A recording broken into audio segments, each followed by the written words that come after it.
કૃષ્ણ એ દિવ્ય નામ લેતાની સાથે નજર સામે આવે છે એક મનમોહક, મધુર અને મનોહર શ્યામલ છબી. કૃષ્ણ સાથે સખી ભાવે સમર્પિત થનાર રાધા તથા ગોપીઓ જ્યારે કૃષ્ણમય બને છે ત્યારે સુર અને સ્વરનું અલૌકિક સંમોહન સર્જાય છે.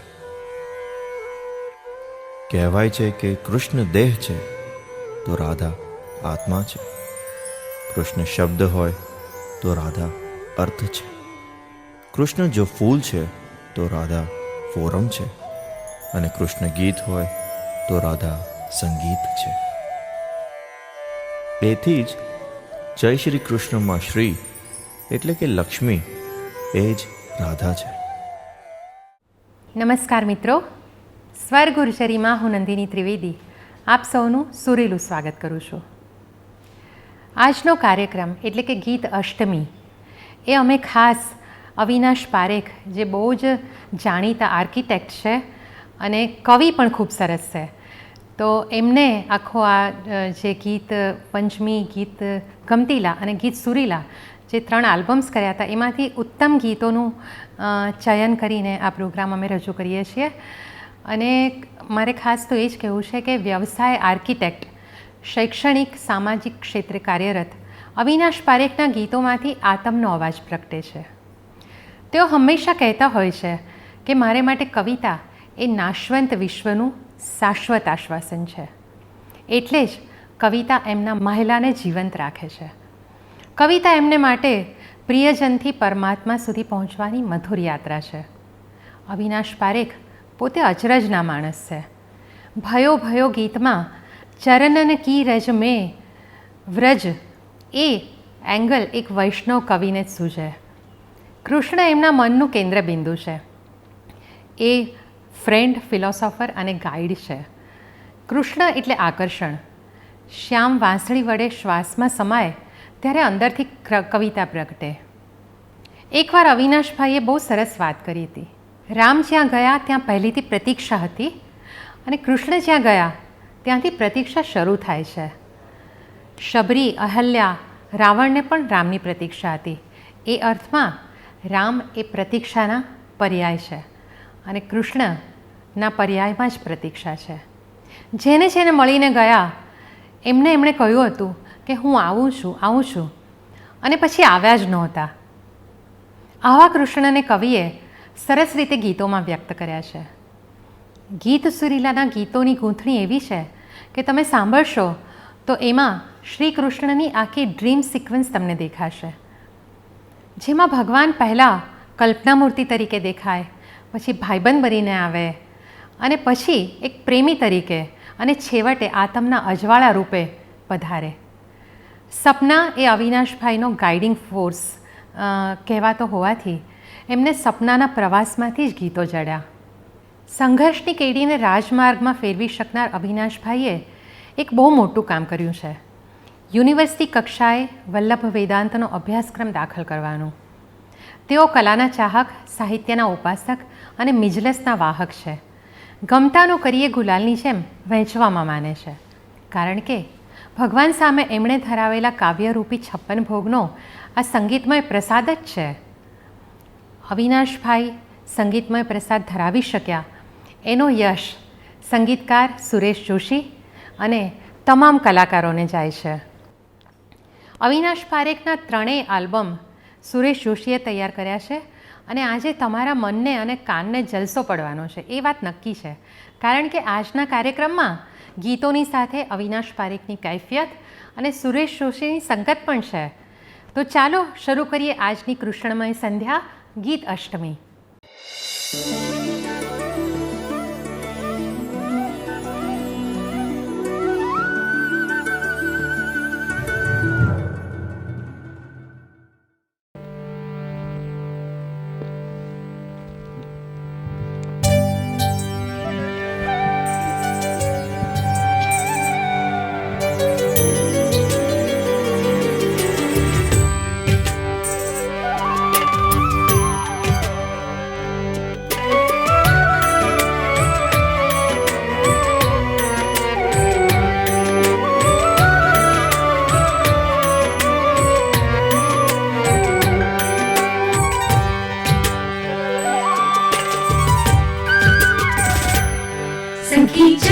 छलक छलके माधव नैनन माँ, सखी छलक छलक छलके माधव नैनन माँ। बालम जीने मणवानी खेचे वीणा, बालम जीने मणवानी खेचे वीणा। हवे वादळी चंदनवा बांधू मधुरमा, हवे वादळी चंदनवा बांधू मधुरमा। सखी छलक छलक छलके माधव नैनन माँ, सखी छलक छलक छलके माधव नैनन माँ। बालम जीने मणवानी खेचे वीणा, बालम जीने मणवानी खेचे वीणा। हवे वादळी चंदनवा बांधू मधुरमा, हवे वादळी चंदनवा बांधू मधुरमा।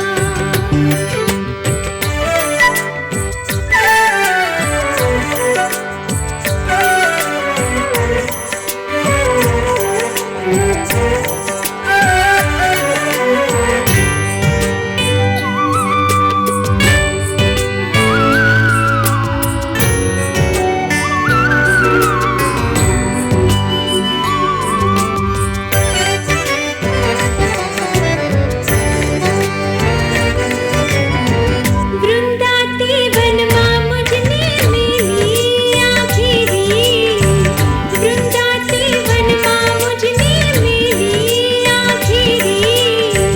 झरमर झरमर एवी रात माँ, कोण हवे थाशे मारा बेली आछी। जळहळ जळहळ जेवी वात माँ,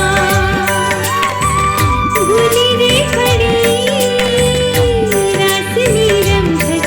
हेली माँ जाणो सुगंध सरे छे उपवनमा। सखी छलक छलक छलके माधव नैनन माँ, सखी छलक छलक छलके माधव नैनन माँ। बालम जीने मणवानी खेचे वीणा, बालम जीने मणवानी खेचे वीणा। हवे वादळी चंदनवा बांधू मधुरमा, हवे वादळी चंदनवा बांधू मधुरमा।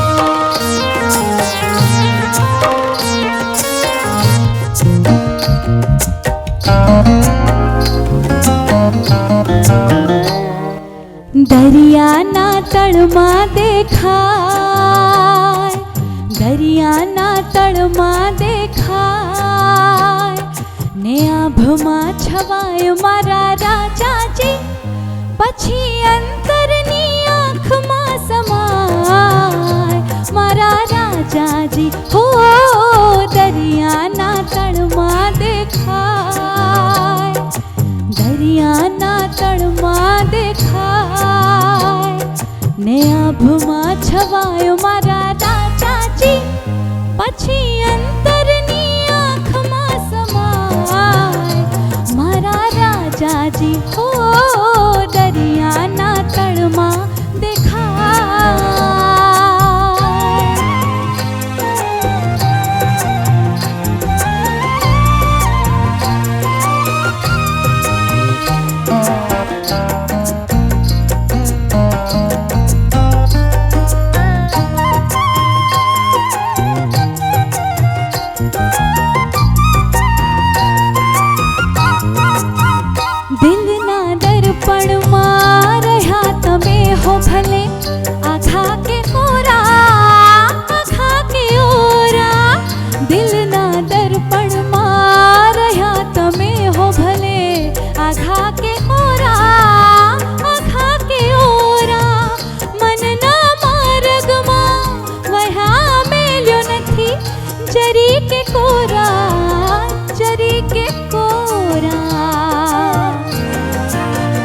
અજરૂની ઝળહળ ચાખમાં છીલાય મારા ભાનાજી હો મારા રાજાજી પછી અંતરની આંખમાં સમાય મારા રાજાજી હો દરિયાના તળમાં દેખાય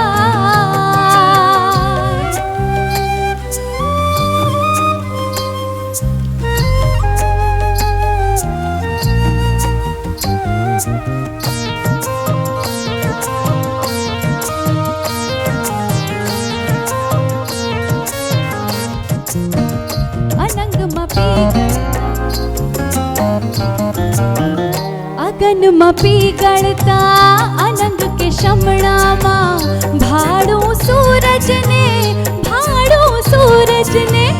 અગનમાં પીગળતા અનંગ કે શમણામાં ભાડું સૂરજને ગગનમાં ઉછળતા ઉમંગને મનવામાં પાડું અચરજને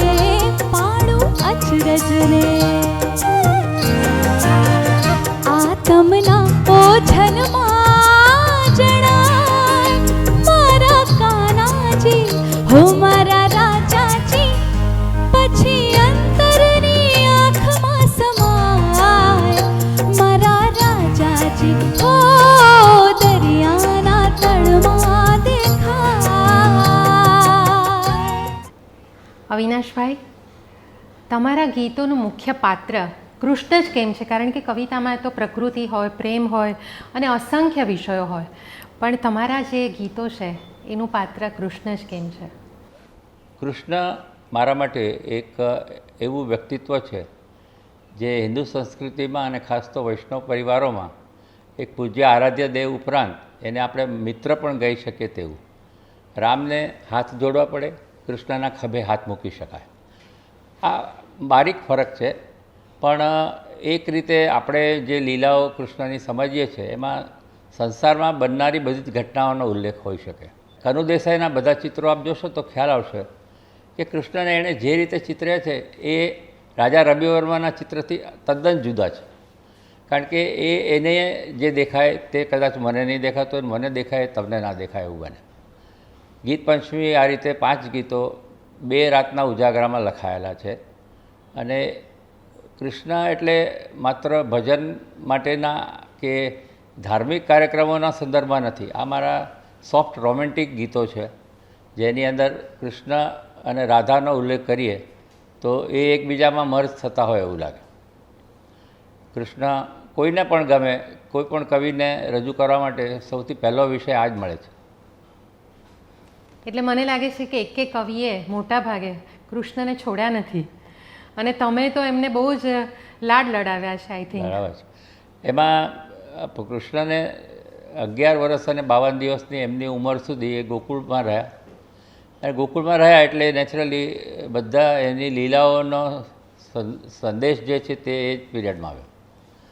કૃષ્ણ એ વિશે મેં એકવાર કહ્યું છે તેવું કે કૃષ્ણ જ્યાંથી નીકળ્યા ને ત્યાં પ્રતીક્ષા છોડતા ગયા.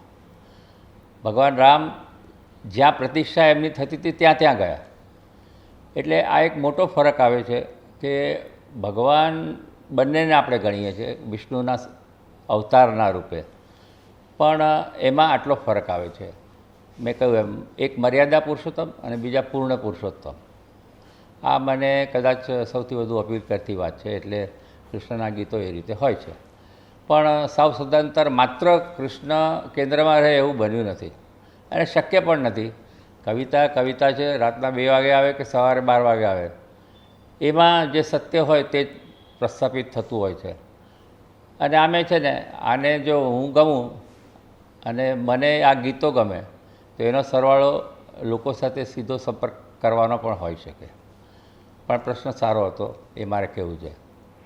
તો મિત્રો, અવિનાશભાઈએ જે બહુ સરસ વાત કરી કે કૃષ્ણ એમના ગીતોનું મુખ્ય પાત્ર કેમ છે, અને એક એમણે બહુ સરસ એક વાત કરી કે આમાં કોઈ ધાર્મિકતા નથી. એમણે એક વિશ્વવ્યાપી પૂર્ણ પુરુષોત્તમ તરીકે કૃષ્ણને જોયા છે અને એ રીતે જ એમણે ગીતો લખ્યા છે. એટલે એમના ગીતોમાં તમને કદાચ રોમેન્ટિસિઝમ વધારે જોવા મળે. તો ચાલો એક બીજા ગીત તરફ આગળ વધીએ.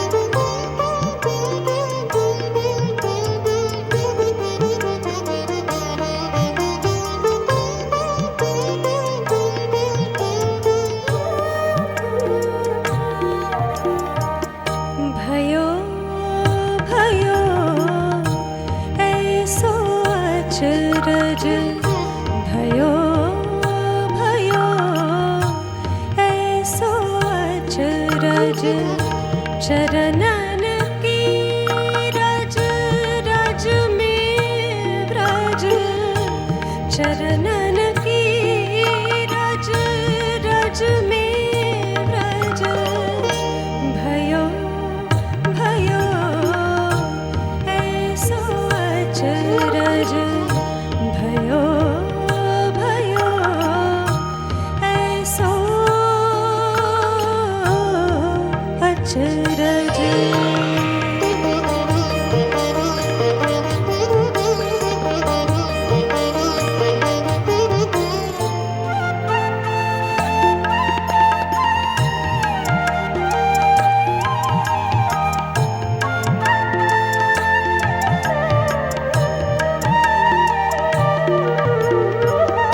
कूंजन वन में जिनके से बलिहारी कूंजन वन में जिनके से बलिहारी जित जित देखो तो बाके बिहारी जित जित देखो तो बाके बिहारी कोई सुध बुध न रही समझ चरणन की रज रज में रज भयो भयो ऐसो अचरज भयो भयो ऐसो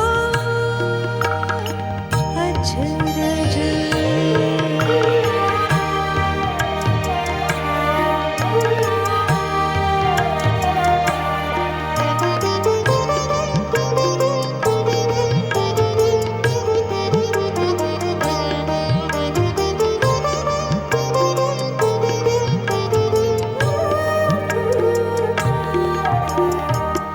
बिन बरसे बादल की उदासी बिन बरसे बादल की उदासी छलके नैनन फिर भी पियासी छलके नैनन फिर भी पियासी रंग दे सपने न को करो परज चरणन की रज रज में व्रज भयो भयो ऐसो अचरज भयो भयो भयो ऐसो अचरज અવિનાશભાઈ, તમારા ભવો ભવના ભેરુ કૃષ્ણના જીવન સંગીતને તમે કેવી રીતે માણો છો? કૃષ્ણ એ પાત્ર જ એવું છે કે એક જ પુરુષ બાકી બધા ગોપી ભાવે જોડાતા હોય. એક પ્રકારે કૃષ્ણ એ સર્વવ્યાપી જે વગેરે કહીએ એ તો છે જ, પણ એક મિત્ર તરીકે પણ મેં કહ્યું એમ એમના ખભે હાથ મૂકી શકાય. અને આપણે જે કામો કરવા ઈચ્છતા હોઈએ, જે લોકદ્રષ્ટિએ સારા કે ખરાબ એવી રીતે નહીં મૂલવતા, જે કંઈ કરવા ઈચ્છતા હોય બધું જ એ કરી ચૂક્યા છે. કદાચ આપણું જીવન એનામાંથી બહુ જ નગણ્ય કહેવાય એટલું પણ જો આપણને મળે તો આપણું જીવન સાર્થક ગણી શકાય. આ વાત માત્ર કૃષ્ણ પૂરતી હોય એવું નથી. મારા ગીતો પણ એવા નથી કે જે સીમિત હોય એક જ વ્યાખ્યામાં બંધાય તેવા. અલગ અલગ રીતે સાંપ્રત ગીતો પણ થયા છે, પ્રકૃતિના ગીતો થયા છે, ગઝલનુમાં ગીતો થયા છે. પણ આ બધામાં સૌથી વધુ સિંહફળો નકારવામાં હોય તો સુરેશભાઈ જોશી છે. શબ્દ અને સૂર મળે અને સ્વર પણ એટલો સુંદર હોય એવા બધા ગાયકોએ આમાં કોન્ટ્રીબ્યુટ કર્યું છે. ગુજરાતી ભાષાના કદાચ ગાયક વૃંદમાંથી મોટા ભાગના આપણી સાથે આ આલ્બમમાં જોડાયા છે. એટલે મને તો આ સારું લાગે કે કૃષ્ણને આપણો ભેરુ ગણો એ એમાં કાંઈ હેપી ફ્રેન્ડશિપ ડે જેવું હોતું નથી. 24/7 લાઈફ સુધી બી એ હોઈ શકે. પણ તમારી આ કાવ્યો જે રચ્યા એ વખતની કોઈ અંગત અનુભૂતિ કે કંઈક તમને એવું કંઈક થયું હોય એવું કશું કોઈ પ્રસંગ છે? દાખલા તરીકે હા, એક તો ખરો જ. એક ગીત જે કરું તું મારે પ્રેમ ગીત છે એવું કે પરવાળાશી પાડીને હું પાપણથી પસવારુંજી. તો એમાં રાધાકૃષ્ણનો ભાવ હતો, પણ એનો એ ભાવ આખો જ જુદો છે. કૃષ્ણ જ્યારે મથુરા જવા નીકળવાના હતા ને એની પહેલાં ઓધાજીનો રથ આવે છે એમને લેવા માટે, અને રાધાને ખબર પડી ગઈ કે આ તો ભાઈ કૃષ્ણ કદાચ હવે જવાના, એટલે એમણે વાંસળી છુપાવી દીધી અને કૃષ્ણના સ્વર અને સૂર બંને એ વાંસળીમાં સચવાયેલા રહ્યા, એટલે આપણે આજે એને યાદ કરીએ છીએ. કૃષ્ણ પ્રિયપાત્ર ખરું, પણ ગીતો ઘણીવાર છે ને જુદા જુદા વિષયમાં આવતા જ રહેતા હોય છે. આ બધા જ કદાચ મને છે ને બીજા કાવ્ય પ્રકાર પણ ગમે, જેમ કે અછાંદસમાં સારું એવું કામ થઈ શક્યું છે, યશ પણ મળ્યો પુસ્તકમાં કે ગીતોમાં. એ અછાંદસ કાવ્યો જેણે લખવા હોય ને એને સૌથી પહેલાં તો છંદ આવડવા જોઈએ, કે જે આવડે છે ને પછી છોડે છે ને એ જ એમાં કરી શકે સરખું. જેટલા સાંપ્રત ગીતો લખાયા છે ને એ દરેકની રિટેન્શન વેલ્યુ કે ટકાઉ છે ગીતો, ઘણા વર્ષો પછી પણ સાંભળીએ તો આનંદ આવે. એટલા માટે કૃષ્ણ કદાચ મારો ભેરું છે અને રહેશે. અવિનાશભાઈ, તમે જે ભવભવના ભેરુની વાત કરી એ ખરેખર બહુ ઇન્ટરેસ્ટિંગ હતી. અને હવે પાછા ચાલો આપણે ગીતોના દોર તરફ આગળ વધીએ. હવે પછીનું ગીત જે પહેલું રજૂ થશે એ એક ફોક ટ્યુન પર આધારિત છે અને બહુ જ સુંદર ગીત છે. તો બે ગીતો માણી અને પછી પાછી થોડીક વાતચીત કરીશું.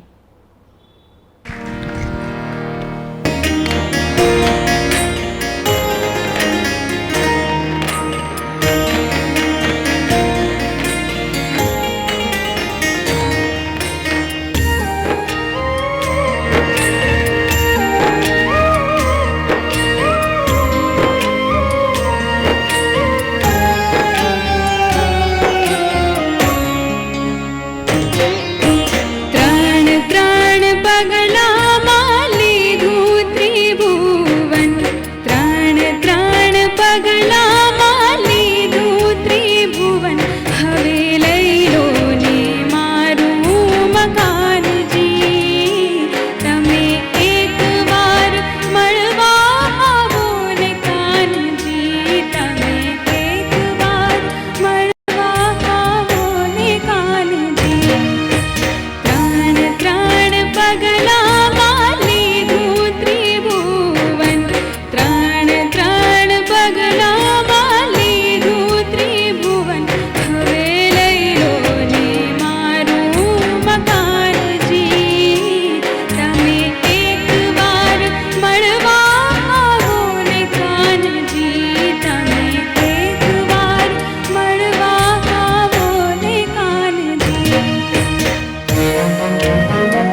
છે વણ લખ્યા કાગળની વાત મારા મિતવા, છે વણ લખ્યા કાગળની વાત મારા મિતવા, છે વણ લખ્યા કાગળની વાત મારા મિતવા. વરસ્યા તારે મુકામ એ વણજારા વાદળની વાત મારા મિતવા. વરસ્યા તારે મુકામ એ વણજારા વાદળની વાત મારા મિતવા, છે વણ લખ્યા કાગળની વાત મારા મિતવા. વરસ્યા તારે મુકામ એ વણજારા વાદળની વાત મારા મિતવા, મારા મિતવા.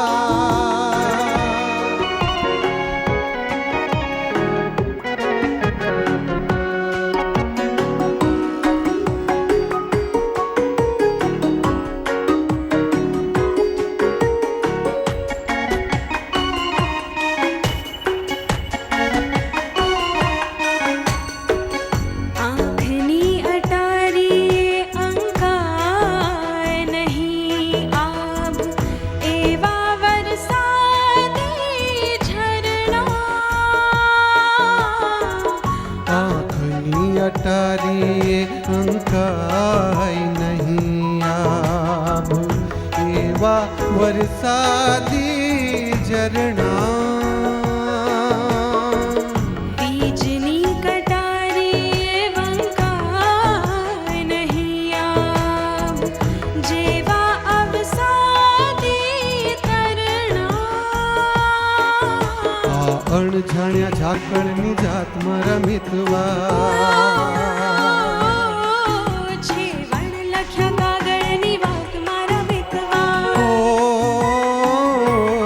વરસ્યા તારે મુકામ એ વણજારા વાદળની વાત મારા મિતવા, મારા મિતવા. મિત્રો, જે સરસ ગીતો તમે સાંભળી રહ્યા છો એના સંગીતકાર સુરેશ જોશી પણ આજે આપણી સાથે છે.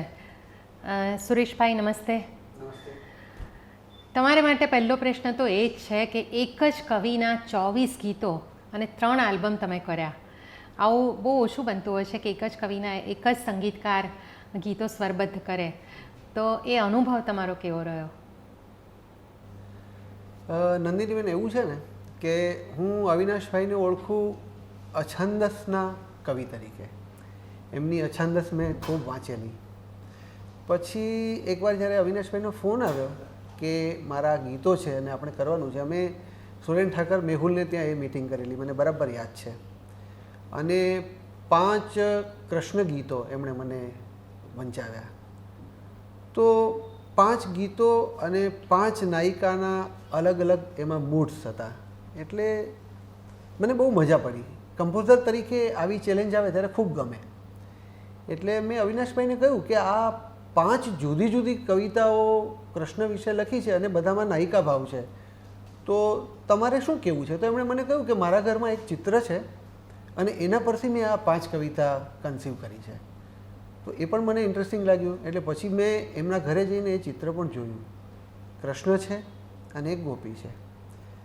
પણ આ ગોપીને છોડીને જ્યારે કૃષ્ણ જાય છે ત્યારે 5 જુદી જુદી ગોપીઓને કૃષ્ણ વિશે શું મનમાં થાય છે એનું આલેખન, એટલે આ 5 કવિતા. અને સ્વરકાર તરીકે 5 રચના એક જ સબ્જેક્ટની અને થોડા થોડા ભાવના બદલ હોય તો એ ચેલેન્જ તો મને ખૂબ સારી લાગી. અને મેં તરત જ શરૂ કરી દીધું એના પર કામ. અને એક પછી એક એમ 5 રચનાઓ તમે નહીં માનો પણ બહુ ઓછા દિવસમાં મારાથી સ્વરબદ્ધ થઈ. સ્વરબદ્ધ થઈ એટલે અવિનાશભાઈને કહ્યું કે આપણે સાંભળીએ. અમે એમની ઘરે બેસી અને જે પેલું ચિત્ર છે લગભગ એની આજુબાજુ આ 5 રત્નનું પ્રથમવાર ગાન થયું. અને એ લોકોએ કહ્યું કે આ ગો અહેડ, આપણે આને રેકોર્ડ કરીએ છીએ. આ 5 ગીત રેકોર્ડ થયા અને પછી એક બીજો આલ્બમ કરો એવું નક્કી થયું. એમાં ગીતોના મૂળ બહુ ફરી પાછા વેરિયસ હતા. હવે બાય ધ ટાઈમ મને અવિનાશભાઈ એક કવિ તરીકે છાંદસ એમની કવિતાઓમાં હું પ્રવેશી ચૂક્યો હતો ગીત પંચમીના સમયે. તો ગીત ગમતીલા અને ગીત સુરીલા એમ એક પછી એક રચનાઓ આવી અને તમે કહ્યું એમ 24 રચનાઓ મેં સરબદ્ધ કરી અને અવિનાશભાઈ અને મેહુલભાઈને દર વખતે અમે સાંભળવાનો એક ક્રમ રાખેલો અને એમાં કંઈ નાના મોટા કંઈ ફેરફારો એ કરી અને ખૂબ સરસ રીતે આપણા જે ગાયકો છે એની પાસે ગવડાવી અને આ 3 આલ્બમ તૈયાર કર્યા. બહુ જ સરસ વાત કરી સુરેશભાઈ. અને મિત્રો, તમારામાંથી જે કલાકારો છે, જે સંગીત શીખે છે અને સંગીતકાર બનવા માંગે છે, એમના માટે પણ આ બહુ અગત્યની વાત છે કે કવિ તો પરફેક્શન પોતાની રીતે જેટલું લાવે એટલું લાવે છે, પણ સંગીતકાર પોતે પણ એ કવિની સાથે મળીને જે વાતચીત કરે અને જે એમણે વાત કરી ને કે એક બહુ સરસ ચિત્ર હતું રાધાકૃષ્ણનું, એની નીચે અવિનાશભાઈએ ગીતો લખ્યા અને એ જ ભાવાનુભૂતિ કરવા માટે સુરેશભાઈ એમના ઘરે ગયા અને એ ગીતો ત્યાં એમણે ગાઈને સંભળાવ્યા. એટલે એક આખું જે વાઇબ્રેશન ઊભું થાય, કવિને સંગીતકારની મનોસ્થિતિ તો હોય જ, પણ જે જગ્યાએ ગીતો લખાયા એ જ જગ્યાએ ગવાયા. તો આ પણ એક સંગીતકારની પ્રતિબદ્ધતા છે અને આ કમિટમેન્ટ કવિ અને સ્વરકાર બંનેમાં હોય ત્યારે તો જે આપણે પરિણામ જોઈ રહ્યા છે એ તમને આપણી સામે તાદ્રશ્ય છે. તો હવે એક નવું ગીત સાંભળીએ પાછા.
વેળાને એમ પાછી વળાય નહીં.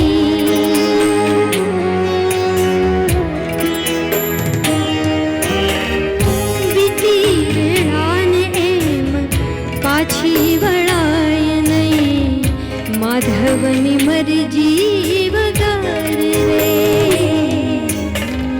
સ્મરણોના ધામમાં વસે છે માણી ઘર રે સ્મરણોના ધામમાં વસે છે માણી ઘર રે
जुहार के कान जी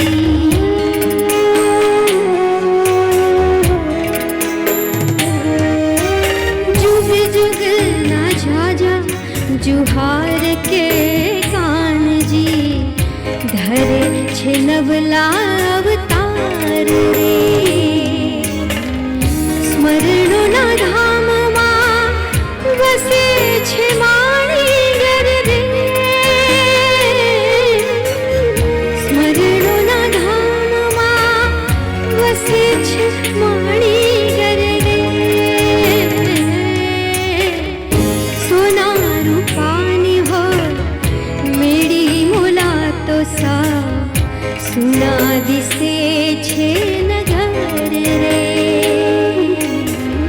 સોના રૂપાની હોય મેળી મોલા તો સા સુના દિસે છે નગર રે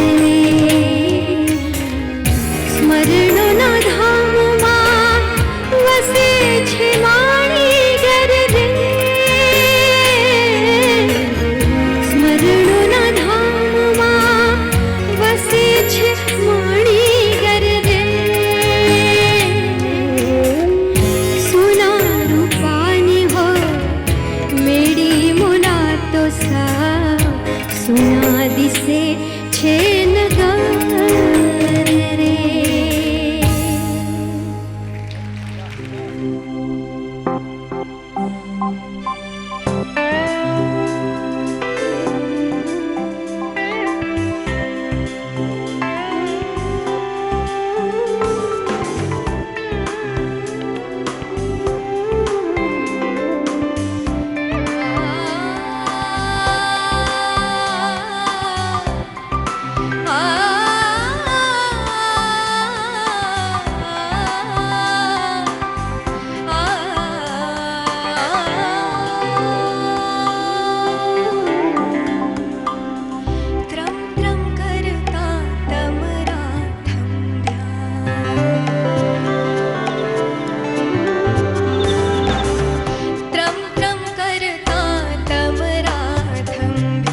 અસલ રળિયાત કોણ પાથરે બારી બારા રંગ અસલ રળિયાત કે પંખીના ટહુકે ટહુકે પ્રગટે છે પરભાત ત્રમ ત્રમ કરતા તમરા થંભ્યા વીતી ગઈ છે રાત ત્રમ ત્રમ કરતા તમરા થંભ્યા વીતી ગઈ છે રાત કે પંખીના ટહુકે ટહુકે પ્રગટે છે પરભાત ત્રમ ત્રમ કરતા તમરા થંભ્યા. કવિની સૃષ્ટિ અને સંગીતકારની દૃષ્ટિ બંને અલગ હોય છે. છતાં મારો પ્રશ્ન સંગીતકાર અને કવિ બંને માટે છે કે આ અવિનાશ પારેખ અને સુરેશ જોશીની જોડી કેવી રીતે બની અને તમે આ બંને વિશે શું અનુભવ્યું? કે આમ તો મેં તમને જેમ કહ્યું કે બંનેની દૃષ્ટિ અને સૃષ્ટિ અલગ છે, છતાં આ એક જોડીએ 3 આલ્બમ એક સાથે આપ્યા, તો એ વિશે વાત કરો. સુરેશભાઈ કે બેને સાથે જો બોલવાનું હોય તો આપણે વિચારી લઈએ.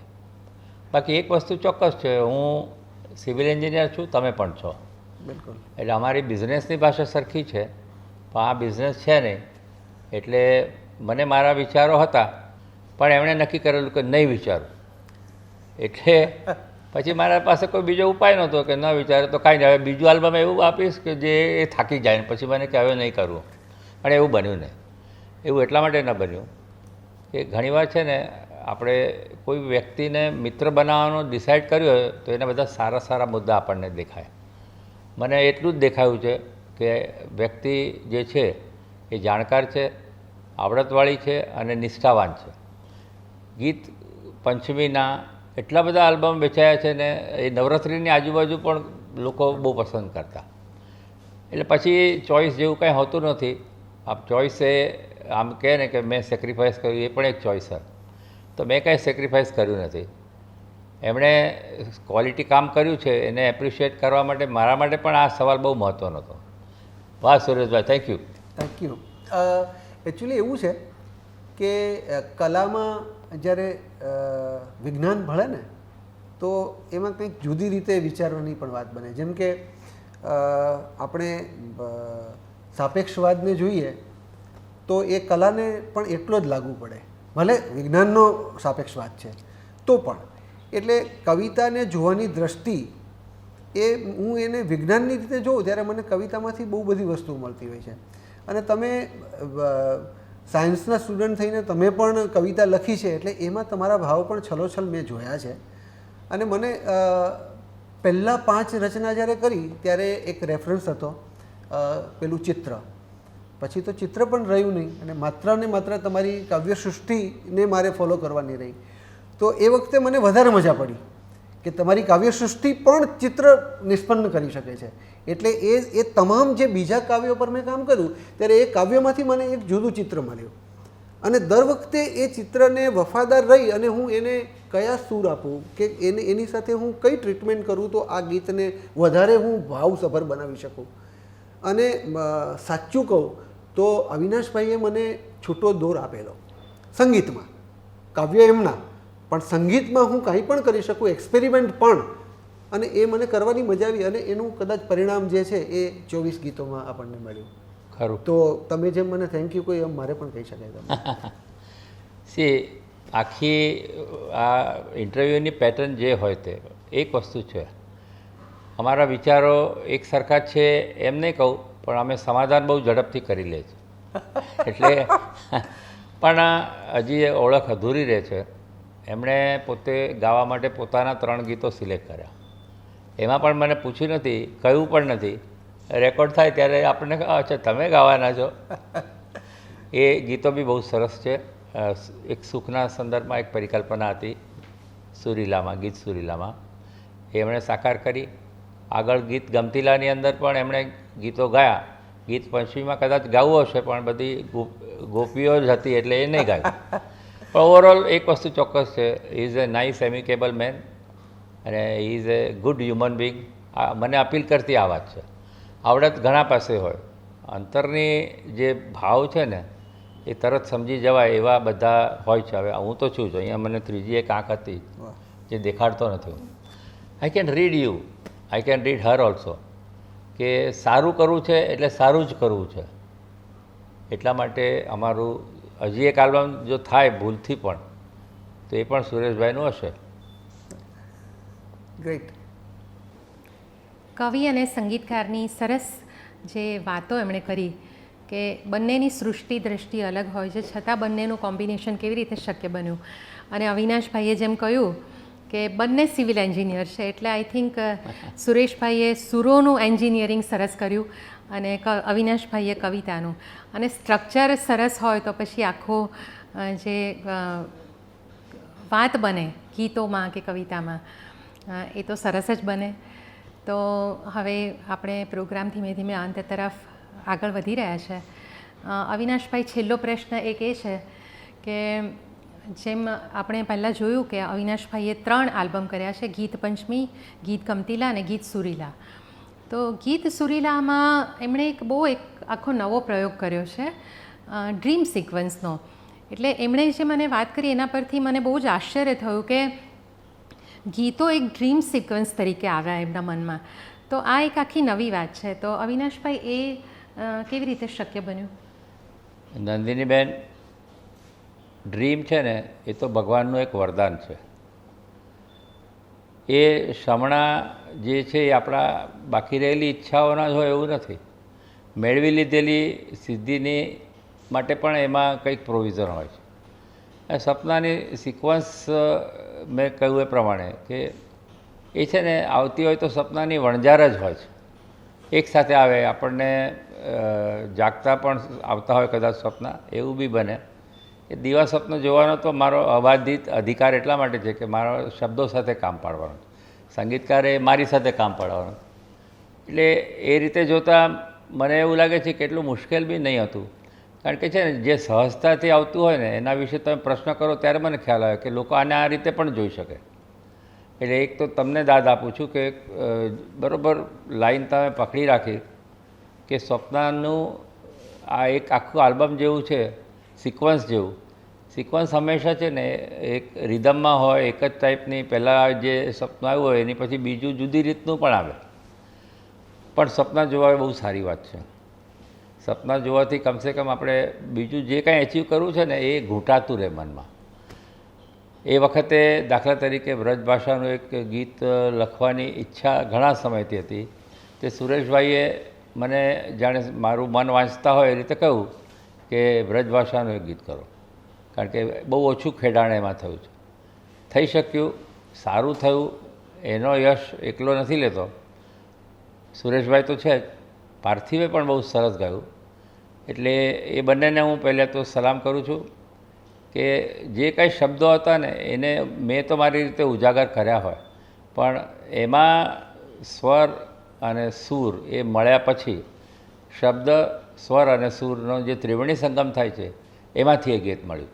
અને કદાચ મારે ભગવાન પૂછે કે કયું ગીત સૌથી વધારે ગમે તો હું તો આને માર્ક આપી દઉં કે આ ગીત અદ્ભુત લખાયું, પણ એનાથી વધુ સારું ગવાયું ને એનું સૂરબદ્ધ બી બહુ સરસ થયું.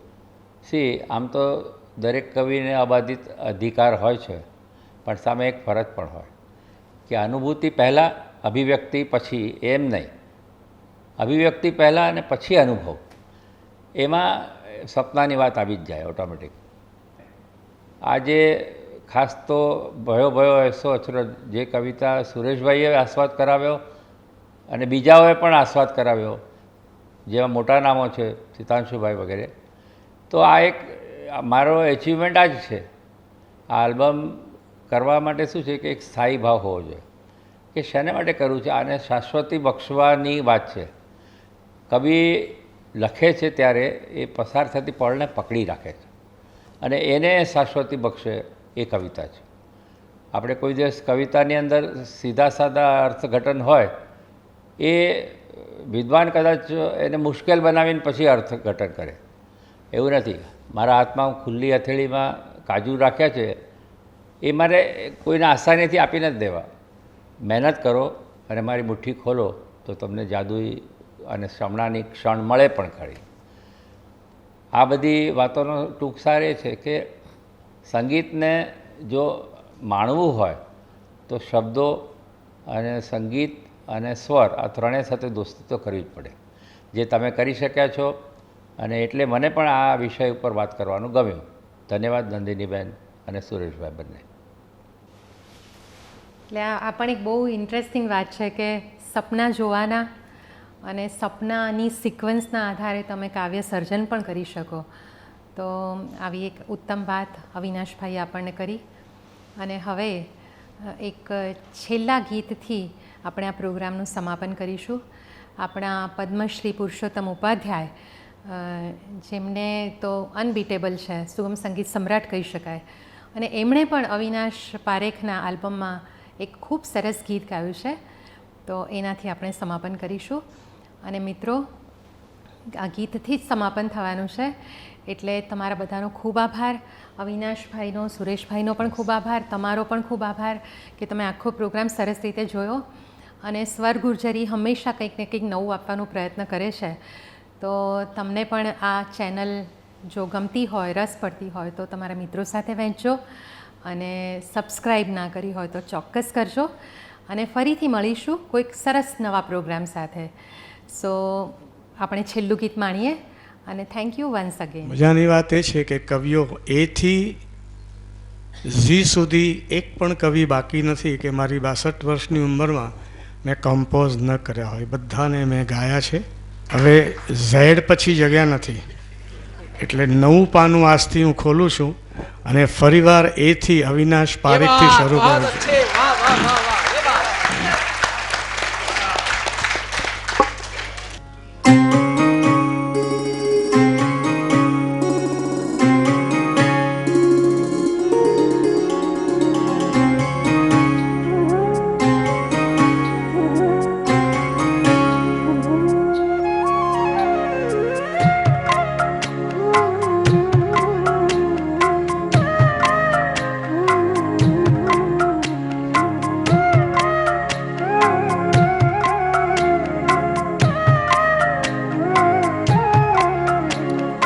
પરવાળાશી પાણીને હું પાપણથી પસવારું જી.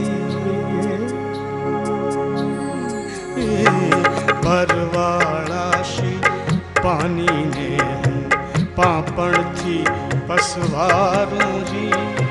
આંખમાં અજવાળાયા જી, જ્યાં ખપને સવારું જી. તમે કહો તો રાધાજી હું જન્મ જન્મ ઓવારું જી. પરવાળાશી પાણી પાપણથી પસવારું જી.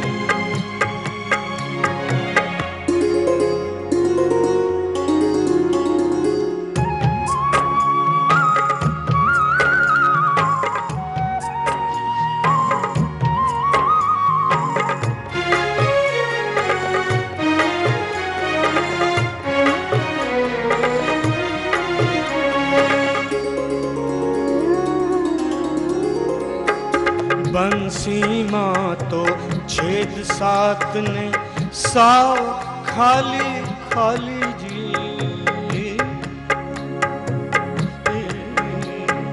બંસીમાં તો છેદ સાત ને સાવ ખાલી ખાલી જી. કરે શ્વાસ ને કેદ પલકમાં, કરે સ્વાદ ને પેટ પલકમાં. તો વાલી વાલીજી ખાલી પામાં સૂર સજી. વાલપને અવતારું જી. તમે કહો તો રાધાજી હું જન્મ જન્મ ઓવારું જી. પરવાળાશી પાણીને પાપણથી પસવારું જી.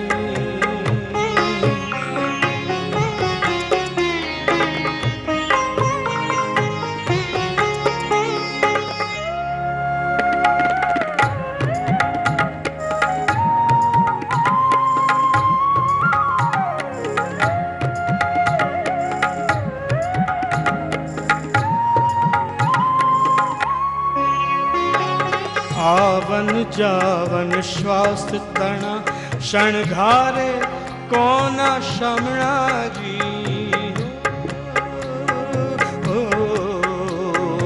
आवन जावन श्वास तणा शणगारे कोना शमणा जी उत्तर दक्षिण कौन समझावे उत्तर दक्षिण कौन समझावे ये तो एनी भ्रमणा जी बंसी साथे समझी लेजो तमे परभारू जी तमे कहो तो राधा जी हूँ जन्म जन्म ओवारू जी परवाड़ा श्री पानी पापण थी पसवारू जी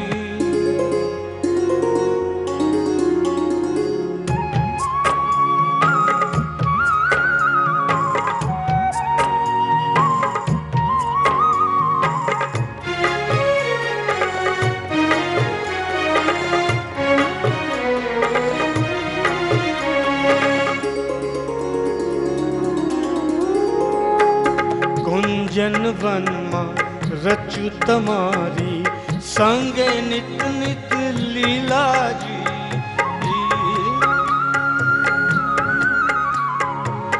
कुंजन वन मां रचु तमारी संगे नित नित लीला जी हृदय भवन वसी रहा छो हृदय भवन मां वसी रहा छो सदा तमे गमती लाजी वाद विवादनी वात मुखो में छोड़ो मारू तारू जी अरे तमे कहो तो राधा जी हूँ जन्म जन्म ओवारू जी परवाड़ा श्री पानी में पापण थी पसवारू जी